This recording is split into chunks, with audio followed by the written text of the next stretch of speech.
the homer. That's number 5 for Salty. And it's 1-0 Diamondbacks. Well, we got the run, we lost the manager. And the call is overturned on the umpire review. Another replay review that's brought to you by Mix One.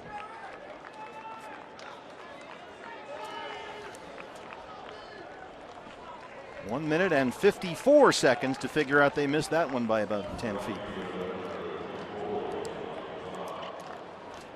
1-0 lead for the Dodgers. Bruce Bochy's been ejected. Don Mattingly's got some kind of a beef going on with the umpires. We're not quite sure what it is.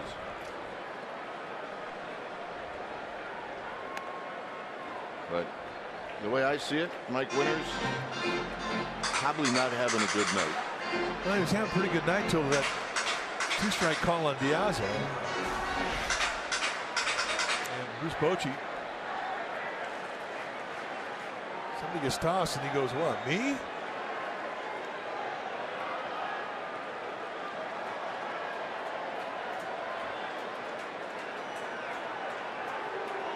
Talking to me? You gone. You gone. You? No, not you. It's not a good night.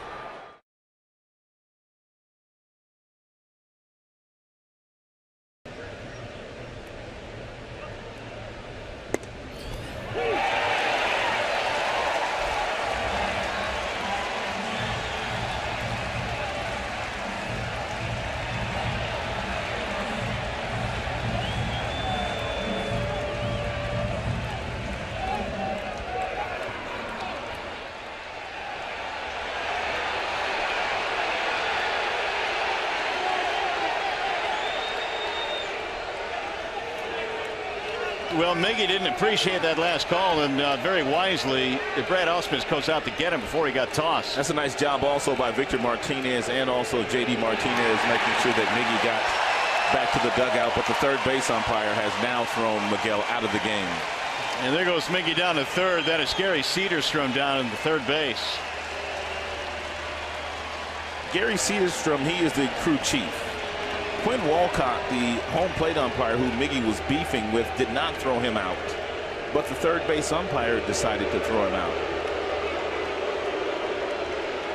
Miguel going to plead his case. Brad Ausmus coming down there as well, but this is to no avail. The Tigers will lose Miguel Cabrera for the rest of the game. Let's take a look at the pitch and see where it was.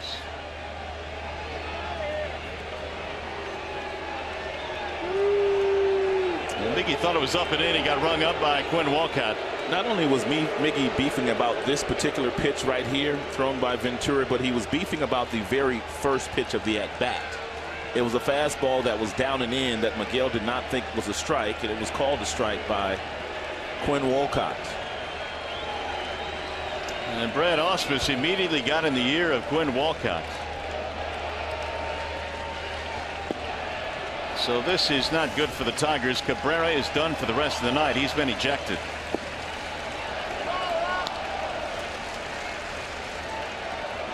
And the Tigers are without their best hitter now the rest of the game. Craig, what did you think about that last pitch to Miguel that Miguel was beefing about? Kershaw 3 times this year. They have won all 3 of those games. He had to eat 2 of those losses.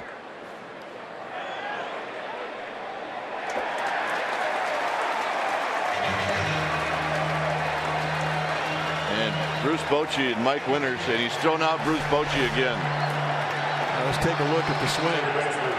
He did not swing. He did not go.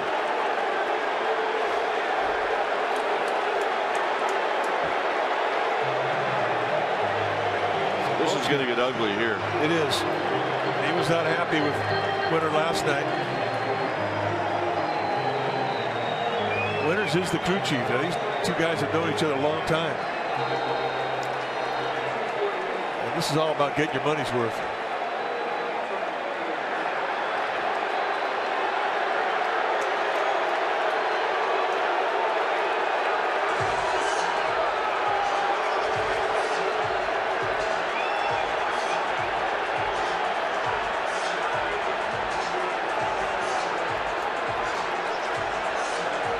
The play in question last night was when Winters was behind home plate. And Alejandro De Aza in a 2-strike count in a critical situation had a pitch off the plate called strike 3, and it completely changed the inning. And in a 2-1 ball game, it became a huge play.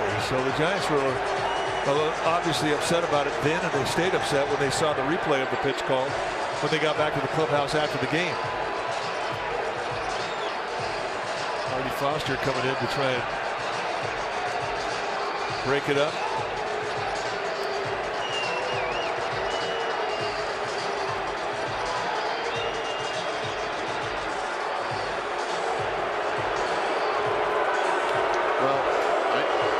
Once in a while you'll see an umpire that looks like he has an issue with a manager, and that's what this looks like. Well, that was not a swing. And it may not be clear to other people, but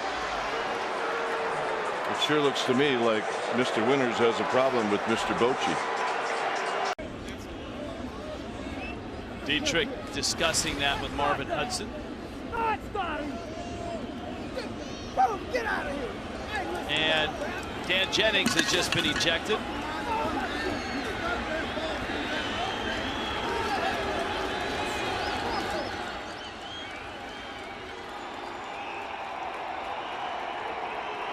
And Marvin Hudson's not too pleased to see Jennings at home plate.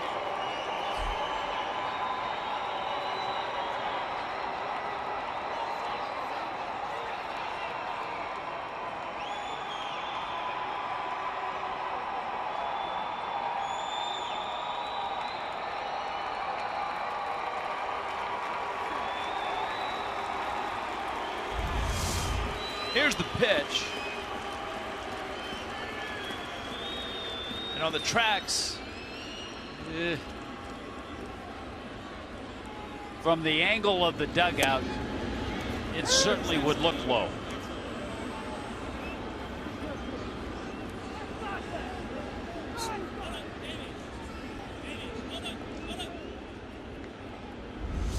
Marvin Hudson didn't waste any time.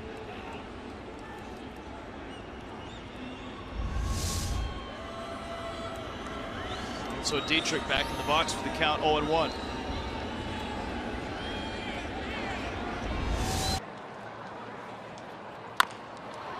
Chop to the right side. LeMahieu, one away. To the top of the order, Will Myers. A double in 3 trips and a walk. A couple of strikeouts. Oh, somebody just got ran. Because why not? I told you just to go in the dugout and you wanted to keep yelling. You wanted to keep yelling, so I'm going to run it out of here. Now Melton Upton has been run, and you better watch out here now, Junior. I think probably we want to close those mics down there. Pat Murphy comes out to pick up the argument. And well, I'm wondering what that's all about.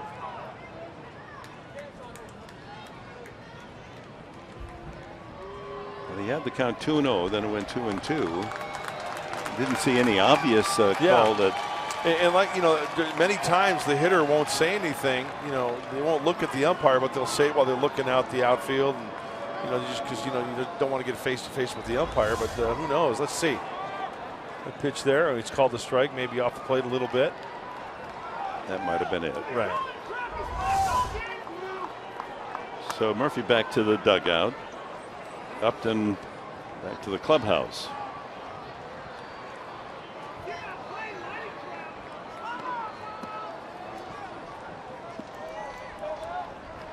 Cole looking for one more mistake so he can tie this one up. Bases loaded with 2 outs. Here's the 0-2 pitch. Cole lays off that slider, and he went around, says the third base umpire, Trip Gibson. The entire Angels dugout can't believe it. See if he went. Wow, it's real close. Welcome back. Mike Scioscia has been thrown out of the ball game. Trip Gibson A third base umpire tosses them. Obviously, Scioscia not happy with the called strike 3 on Cole Calhoun to end the bottom of the 7th. We are now in the top of the 8th. Scioscia, as he's heading back to the clubhouse, certainly got his say in.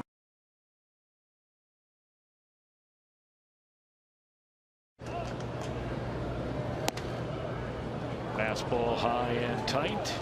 Is that called a strike? I think Votto's saying, you got to be kidding. Votto not very happy at all with that last strike call. 1 ball and 2 strikes on Votto. And he went around strike 3, and that's something you brought up earlier, Cowboy, because of other pitches during an at-bat, and now 2 at-bats. He must feel like he has to swing at some of these pitches. 2 on, 1 out, 1 ball, 1 strike. Fastball is strike 2 on the outside corner. This is one of those nights seemingly Votto has disagreed with just about every pitch that has been called a strike.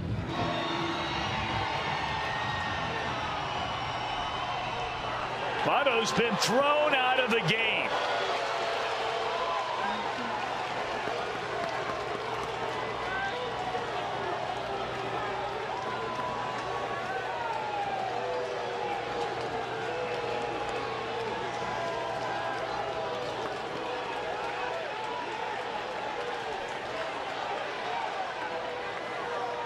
Well, this has gone on all night, and there has been a running conversation with Votto. He is awfully, awfully upset. Never seen him like this. Not this upset.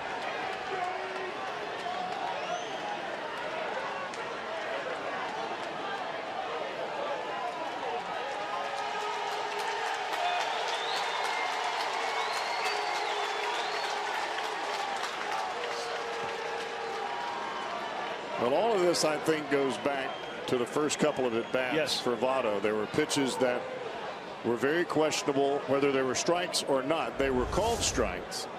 And you can see the conversation going on with Votto here. You could read his lips looking into the dugout. He said, I had asked for time. And whatever preceded that, asked for time. You could read those last few words, and then the slamming of the helmet, slamming of the bat right in the face, and Wilkie, the crew chief, almost pointing at his face saying, you're making contact with my face here. I don't think he ever made contact. He may have had some saliva come out of his mouth because he was irate. I don't think he ever made contact with his face. Well, Brian Price is right on the border of getting thrown out too. He is out. He is out. It's going to be very interesting to hear what happened afterwards, because you can read Brian Price's lips again there saying the words timeout. And that was what Votto said when he turned and looked to the dugout, as if looking for help from somebody in there, and just saying, I asked for timeout. Now, could he have asked for timeout and the umpire told him forget about it, get in the box? And, you know, now you're already building on what's been going on since the first at bat of the game. Votto was thrown out of a game earlier this year against these Pirates. That was back in May. I mean, he was just as upset tonight as he was then. It was over a foul ball. Was thrown out of the game. That's when he bumped the umpire.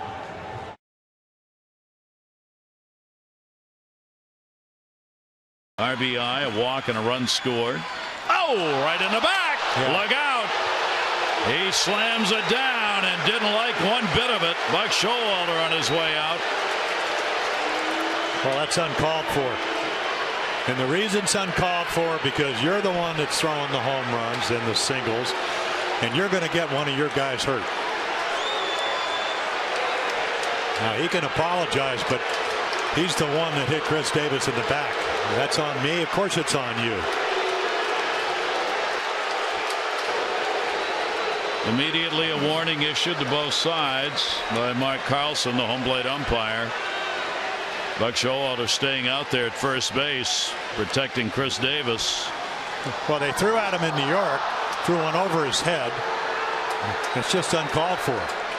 Because when you're getting lit up as a team and as a pitcher, and very rarely do you ever see Chris Davis get upset. When he got hit in New York, all he did was run down to first base. And you don't want him coming out to the mound. Look at Buck. Buck said he should be out. Throw him out. Now Buck's out.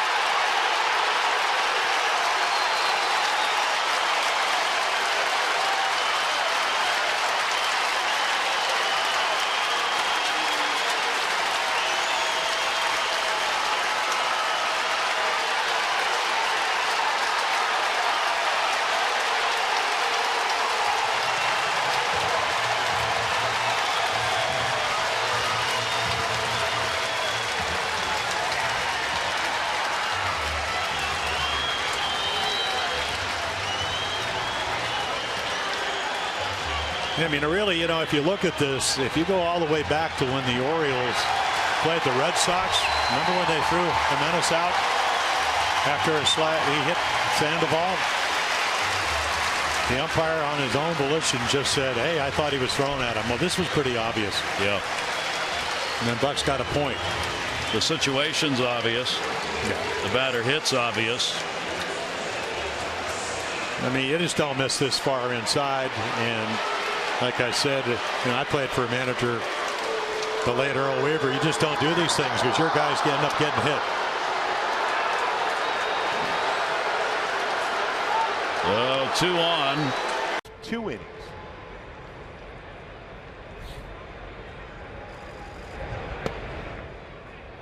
Seager takes down and in. 1 for 2 now with a double and a fly ball to right.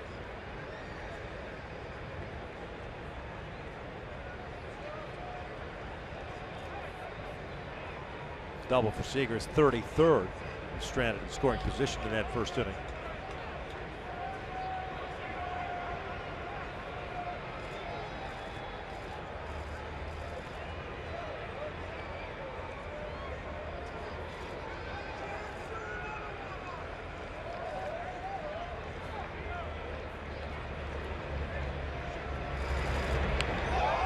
Now Seager gets hit by a pitch, and Weaver gets tossed. Brian Honora has just ejected Jared Weaver.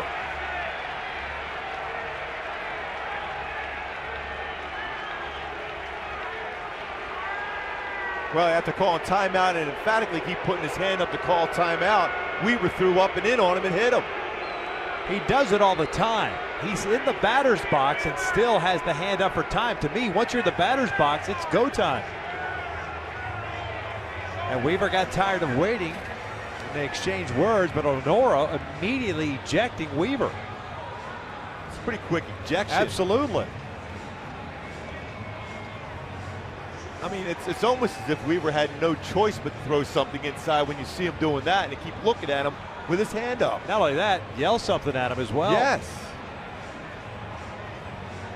The Angels will have to go to their bullpen now.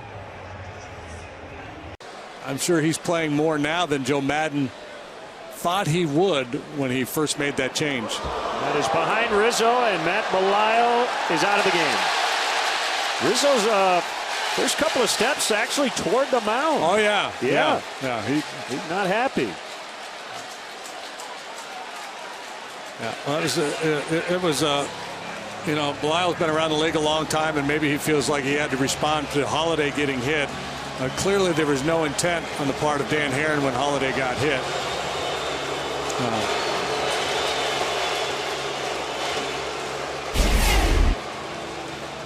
So we will get an enforced pitching change. And he throws it down around the legs. So I guess if you're going to throw at somebody, that's the way to do it. I mean, I think it was a little silly. But if you feel like you have to do that,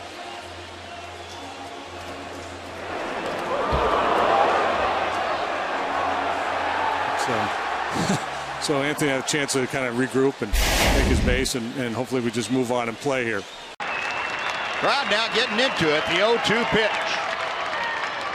Down the third base line, a fair ball right over the bag. That's going to score. 2 men into second. Goes Marte with a shank double.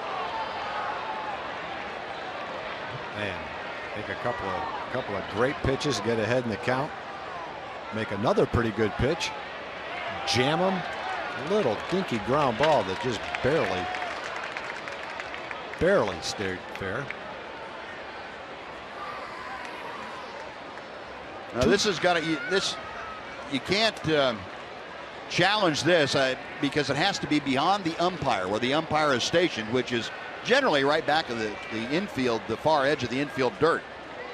Whether the ball went over the bag or not is not a challengeable play, at least the way it was explained to us. Fair or foul has to be beyond where the umpire is down there, past the bag at third. And that ball hugging the line, third base umpire Chris Guccione. It's a fair ball. Right on top of it. He said that's a fair ball when it went over the bag. Sure looked like it. Yep. You know, the way he sliced that ball, I can't believe it didn't spin foul.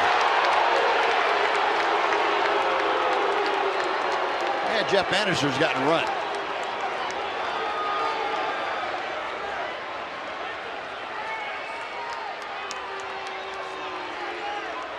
Well, Jeff getting his money's worth after Chris Guccione said had enough.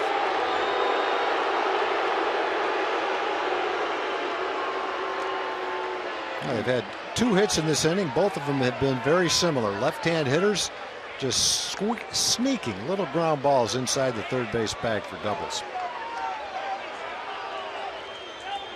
And Jeff Nelson, the home plate umpire and crew chief, explaining the facts of the ejection to Jeff Bannister, who's continued to plead his case.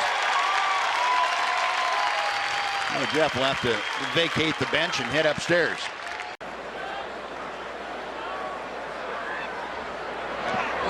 Another hit batter.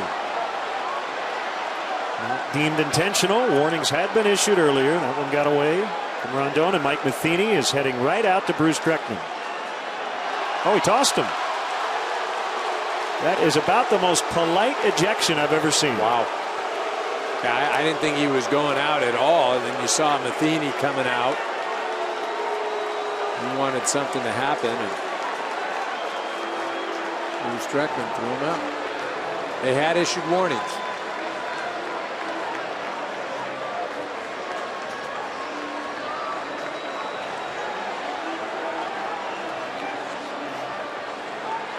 This is all a judgment call. You can kick a guy out without a warning.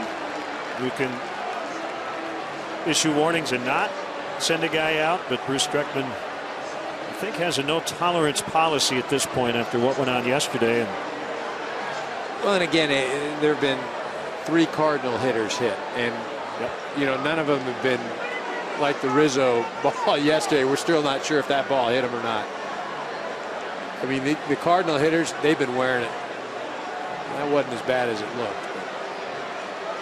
Again, was there any intention? No. No, not in this situation.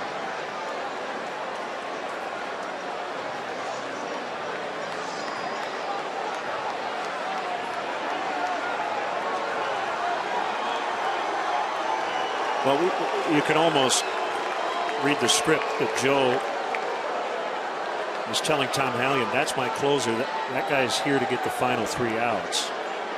And it looks like it'll be Pedro Strop.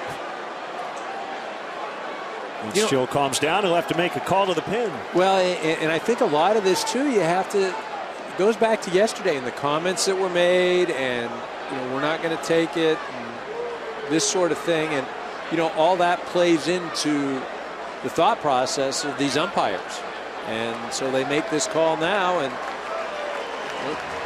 a lot of it has to do with yesterday. And now Hector Santiago, as he comes off the mound, is walking over to the home plate umpire, Chris Conroy, and Mike Scioscia hustled down from the pitcher's mound when he was waiting for Salas to come in from the bullpen, just to kind of get in between Santiago and the home plate umpire. Hector obviously a little upset with some of the calls of balls and strikes.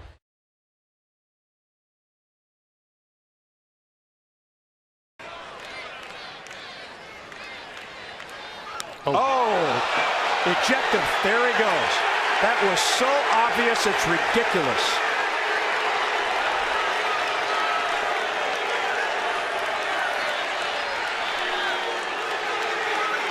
Papelbon's arguing with the umpire, and Machado's screaming on Papelbon. And a pair of both.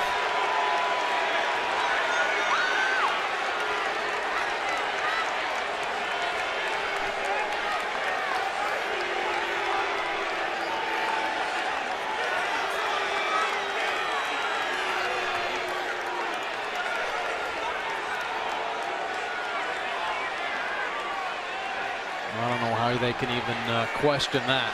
First pitch up around the head, a little slider away, and then right back at the same spot, up and in. Fortunately catching Machado on the shoulder.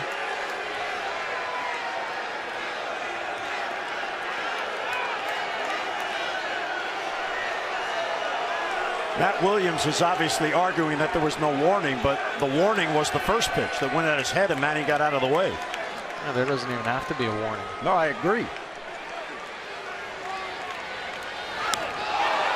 That's just way too close to the head.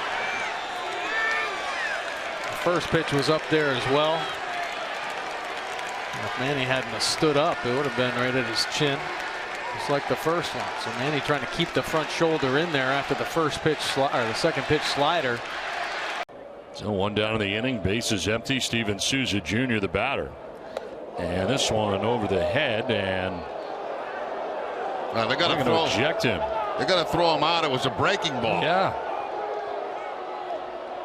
That's.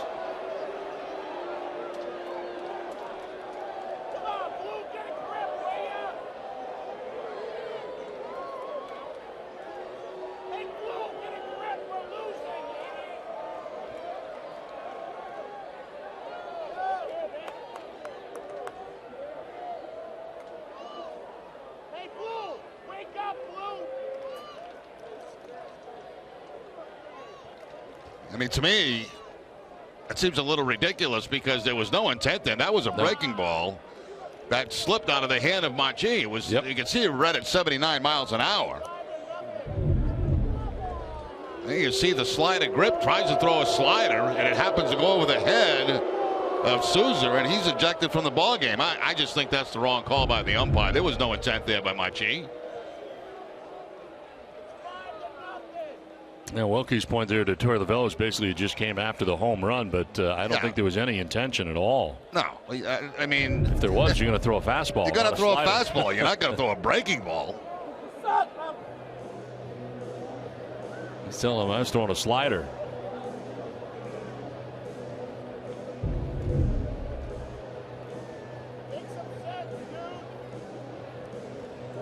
You know, in the umpire's judgment, if they deem that you're throwing at somebody's head, they can throw you out. But that's where understanding the fact that it's a breaking ball, it was certainly not intended for that.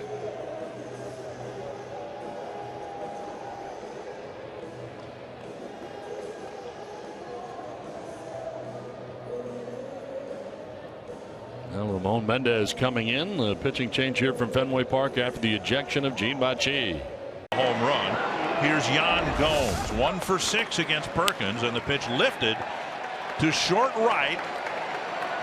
Dozier with the catch. And Perkins with more words for Dan Bellino. Bellino's going after him. And he's tossed him out of the game, which is interesting since the game just ended. Well, that's a big fine. Area. $8, all you could eat. You can go back for seconds, thirds, fourths. Oh! That one sails over the head of Rupp and goes to the backstop. And threw him out. Robles has been ejected from the game. He didn't do it on purpose. And now we got some serious hard feelings between these two teams. Remember, Ruff was the batter that was up when Robles quick pitched in that game. Or was it Ruff? It might have been Ruff. Sorry, pinch hitting. I made a mistake. Boy, oh boy. Well, Rupp has had himself a rough night in other areas, and he just saw one sail by his helmet. That was, and I guarantee you, that wasn't done on purpose. I don't think it was. When there's already bad blood this year, too. Well, that's the thing. I think with all that's gone on in this season series, and again tonight with 3 batters hit, anytime a ball is up near a player's head, you can understand. I'll be very curious to see how tomorrow's game plays out. And not only will Robles be ejected, but Terry Collins will be ejected too. Remember, warnings were issued after Neuenhuis got, or after Herrera was hit in the 5th inning. And that means that if there's any intent judged by the umpiring crew, the pitcher and his manager both get ejected.